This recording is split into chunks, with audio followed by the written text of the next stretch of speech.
Á þjóðfundi 2009 koma saman þessir aðilar sem að valdir voru af handahófi úr þjóðskrá, 1200 manns auk 300 annara sem sitja saman og ræða framtíð þjóðarinnar.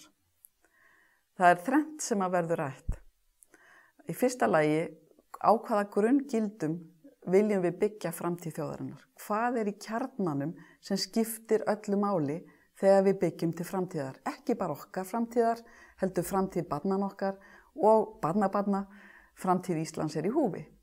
Og ef að við getum, þar að segja þeir sem í slembiúrtakinu, ef að þeir geta talað sér saman þau grunngildi sem að þeir vilja sjá til framtíðar, þá það eitthvað sem að allir sem láta sig íslenska framtíð varða geta byggt á.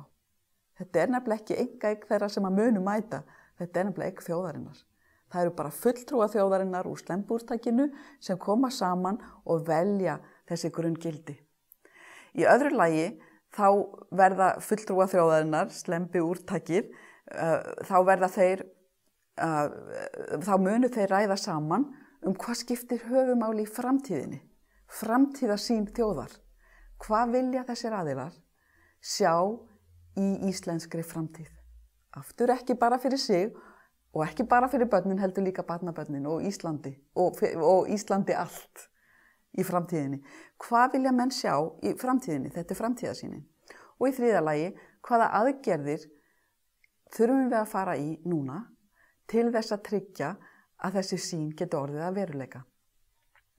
Þetta hefur aldrei verið gert áður sem ég viti, að slembiúrtak þjóðar sem réttmætt fulltrúalýðræði, ef það hægt að orða það þannig, slembiúrtaki fær að tjá sig þessa þætti sem eiga að varða framtíðina.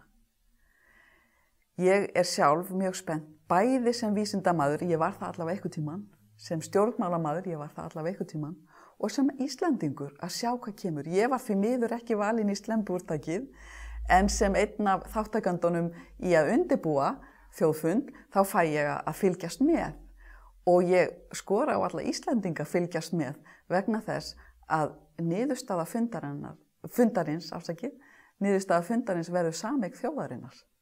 Allir sem láta sig varða framtíð Íslands eiga aðgang í það sem kemur út úr þjóðfundinum.